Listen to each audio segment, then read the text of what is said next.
नमस्कार शेतकरी बंधू आणि भगिनींनो, बातम्या फार्मर कपच्या मध्ये आपल्या सर्वांचं हार्दिक स्वागत। आजची बातमी कोकण विभागातून। या वर्षी सत्यमेव जयते फार्मर कप स्पर्धा संपूर्ण महाराष्ट्रात होत आहे, तेव्हा कोकण विभाग सुद्धा यात अग्रेसर आहे। यात कोकण विभागातली ही महत्त्वपूर्ण अशी बातमी। रत्नागिरी जिल्ह्यातील राजापूर तालुक्याचे फार्मर कप 2026 चे निवासी प्रशिक्षण अत्यंत उत्साहात आणि प्रेरणादायी वातावरणात पार पडले। या 3 दिवसाच्या प्रशिक्षणात राजापूर तालुक्यातील एकूण 55 महिला व पुरुष शेतकरी सहभागी झाले होते। शेतीकडे पाहण्याचा दृष्टिकोन बदलणारे, नव्या संधी उघडणारे आणि शेतीला बळ देणारे हे प्रशिक्षण सर्वांसाठी दिशादर्शक ठरले। कोकण विभागात प्रथमच गट शेती चळवळ मोठ्या रूपात या माध्यमातून उभी राहणार असल्याची प्रचिती या प्रशिक्षणादरम्यान शेतकऱ्यांच्या उत्स्फूर्त सहभागातून व त्यांच्या अभिप्रायातून स्पष्टपणे दिसून आली आहे।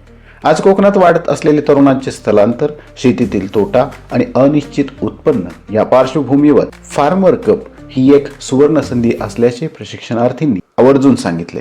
शेतीला उद्योगाचे स्वरूप देऊन गावातच रोजगार निर्माण करण्याची ताकद व एक नवी उमेद प्रशिक्षणातून मिळाली आहे, असा विश्वास सहभागी शेतकऱ्यांनी यावेळी व्यक्त केला।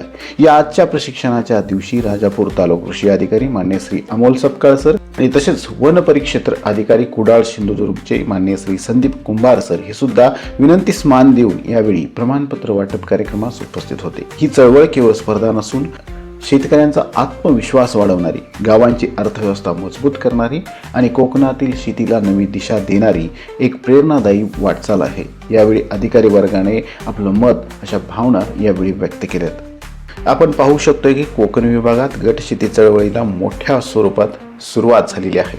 कोकण विभागातील सर्व शेतकरी बंधू आणि भगिनींना फार्मर स्पर्धा 2026 साठी खूप खूप शुभेच्छासह इथेच थांबूयात। धन्यवाद।